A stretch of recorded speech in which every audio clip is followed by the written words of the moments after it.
news today, oh boy. It's time for Nicole Sandler's What's News from NicoleSandler.com and the Progressive Voices Network. It's now been 6 months since the former guy's evacuation from the White House, and a slew of new books are hitting the shelves with some damning information.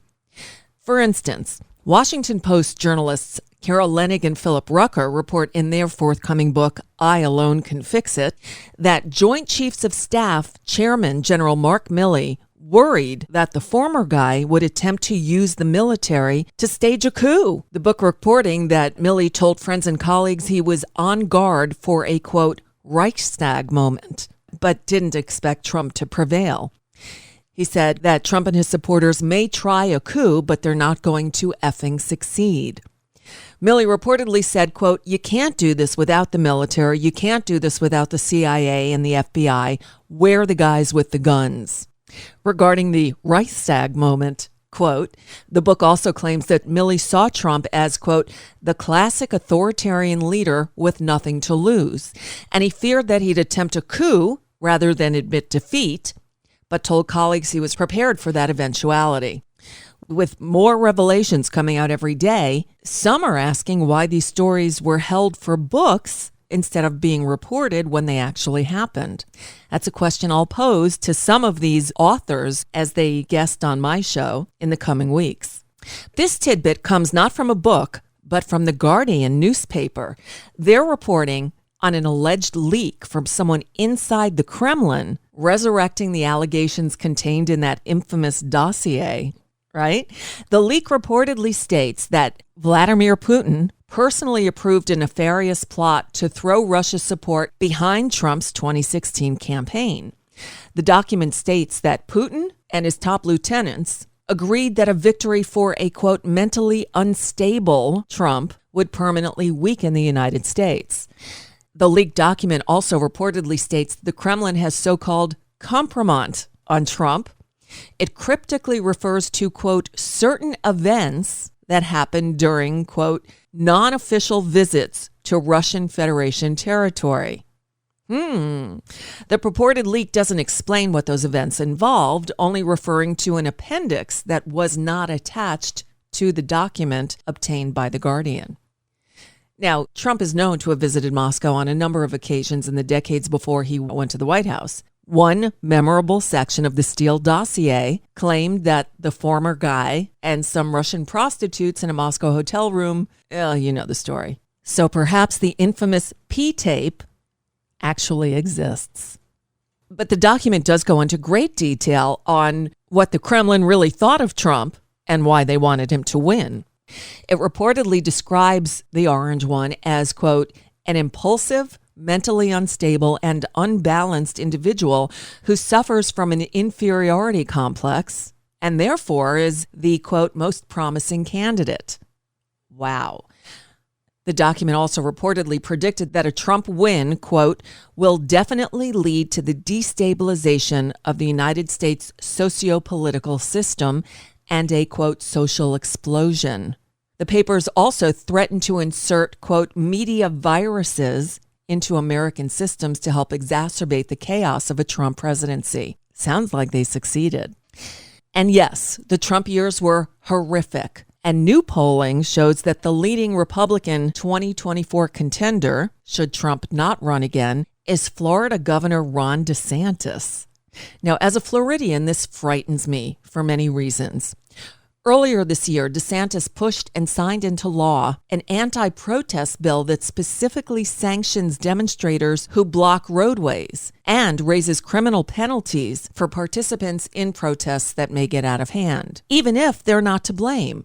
And it would give civil immunity to motorists who might run down a protester participating in such a demonstration. Well, on Wednesday, major highways, including Miami-Dade County's Palmetto Expressway, were closed as protesters marched in solidarity with the massive street protests going on in Cuba. Not only haven't the authorities enforced the law against these protesters, they cordoned off the highway to give the marchers free right-of-way.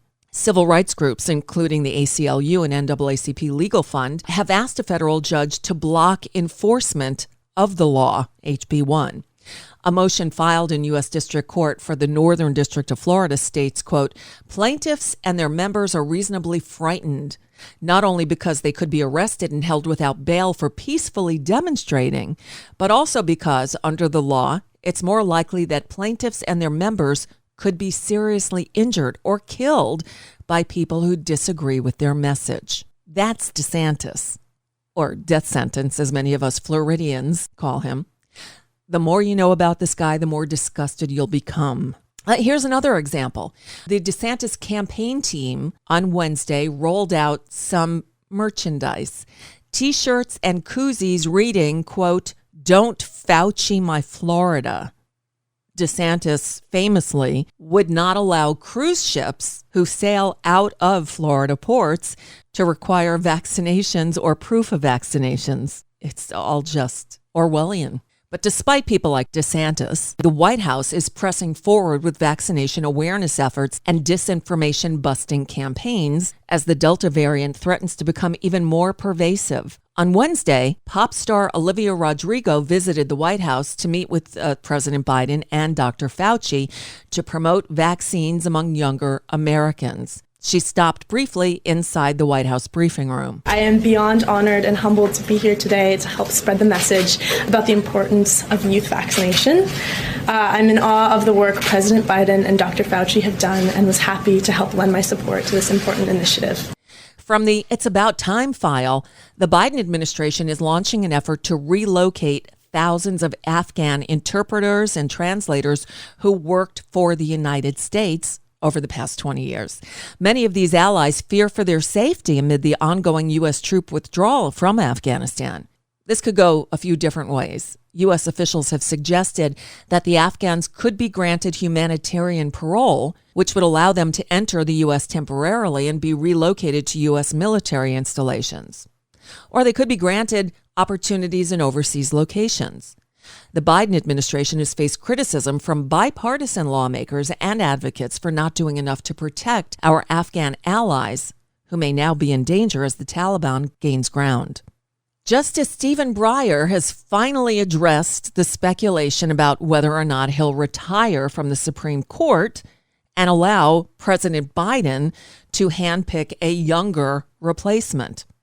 In an interview with CNN, the 82-year-old jurist said he hasn't decided when he's going to quit, but he did say he is enjoying his time on the bench. When asked if he's decided on his retirement plan, Breyer simply said no. Then he went on to say he has to consider two things when making his decision. Quote, primarily, of course, health. Second, the court. Breyer said that he's enjoying his new leadership role on the court's liberal wing, saying his seniority, quote, has made a difference to me. It's not a fight. It's not sarcasm. It is deliberation. Oh, please, just retire already. And that's just a bit of what's news for now. I'm Nicole Sandler. If you appreciate these reports and the Nicole Sandler Show, I hope you'll consider making a contribution. My work is listener supported, and I can't do it without your help. Find out more at NicoleSandler.com, and please click on that donate button.